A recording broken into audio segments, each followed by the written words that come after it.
Bom, eu com 17 anos de idade, quando católico ainda era, eu tive uma das minhas maiores perdas, porque o meu avô, Sebastião Leite de Amorim, que era um segundo pai para mim, ele veio a desencarnar. E eu não conseguia conter as lágrimas, porque eu ia até aquele corpo rígido. Essa cerimônia de enterrar corpos, ela é muito dura para as pessoas, principalmente para aquelas que não sabem da imortalidade. E eu ficava batendo naquele peito, levanta, vovô, eu estou te vendo, por favor, levanta. Com quem eu vou assistir os meus jogos de futebol?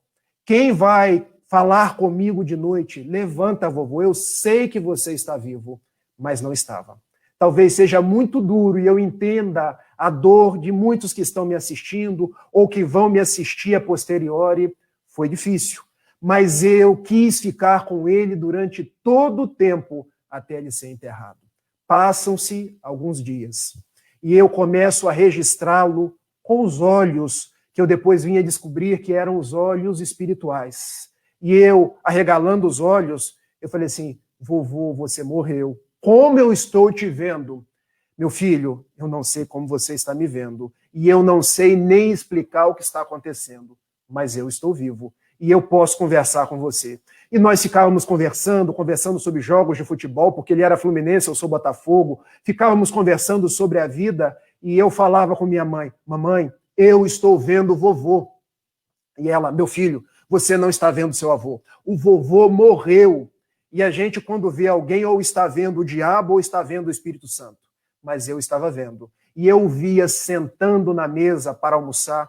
E eu me recordo até de um fato bem trivial, quando minha avó ia cortar o frango e perguntou assim, quem vai comer a coxa? Porque no interior todos gostam de comer a coxa. E o vovô respondeu assim, olha, diz para sua avó que as coxas quem vai comer sou eu. E eu disse, vovó, meu avô está aqui dizendo que ele vai comer as coxas. E minha avó, vire essa boca para lá, menino, porque o seu avô já morreu. Morreu não, vovó, ele está aí do seu lado, está rindo para você, está rindo de você. E ninguém acreditava em mim. E eu vi o meu avô no meio das pessoas, até que um dia eu vi o meu avô e ele me disse assim, meu filho, eu agora estou indo. Eu falei, vovô, você está indo para onde? Eu estou indo para um lugar onde os mortos vão. Porque eu não sabia que eu já estava morto, mas agora eu estou indo. Mas amigos vão me levar. Eu falei, é mesmo, vovô? Você não está entendendo e eu muito menos. E eu narrava aquilo para as pessoas. Minha mãe me levou num psiquiatra. E eu narrei toda essa experiência para o psiquiatra. E ele falou, olha, é muito comum quando a gente gosta muito das pessoas, a gente ter esse tipo de imaginação. A gente ter esse tipo de percepção de que as pessoas estão conversando com a gente. Mas isso é imaginação sua. Ele receitou um monte de remédios e depois eu vinha saber que ele estava me tratando como se eu esquizofrênico fosse. O tempo passou.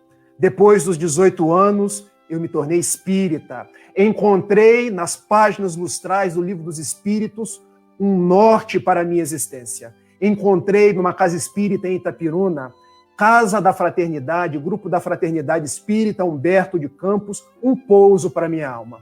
E lá, sendo levado a uma reunião onde tinha um médium psicofônico, ele me disse, Rafael, você registrava o seu avô. Ele estava junto com você sem se dar conta que estava desencarnado. Hoje, ele já foi encaminhado pelos nossos benfeitores espirituais e está num pouso espiritual, fazendo aprendizados, estudando a sua nova condição, mas ele está mandando te dizer que ele te ama, que os vossos laços permanecem rígidos e que é para você trabalhar no bem. Falar de Jesus e aprender pelas vias da mediunidade a fazer os seus melhores esforços para falar para as pessoas que a morte não existe e dedicar-se a Jesus sem perguntar até quando. De Itapiruna, eu vim para Niterói no ano de 2003. Encontrei a Sociedade Espírita Fraternidade mais ou menos em novembro de 2003.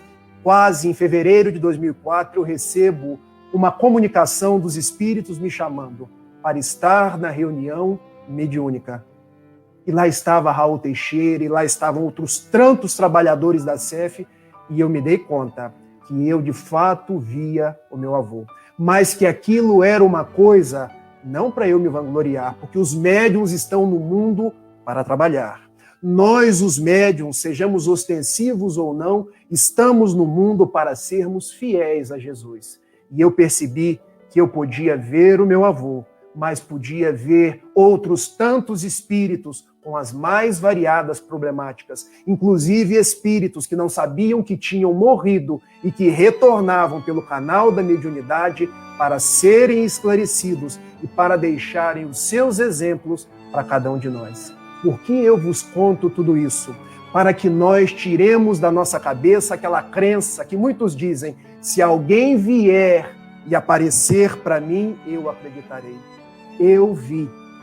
E como eu vi, eu posso testemunhar. Ninguém morre. Eles estão ao nosso redor.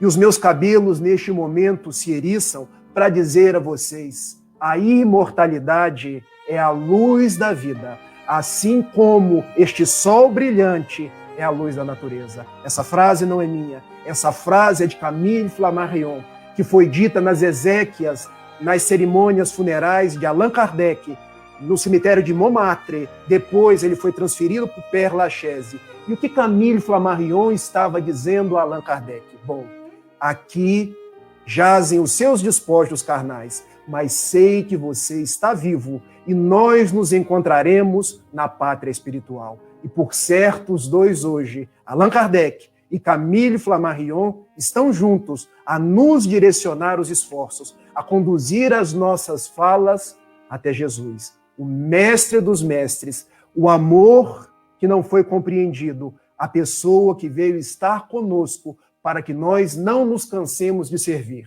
para que nós não nos cansemos de falar da imortalidade. Muito obrigado e um abraço.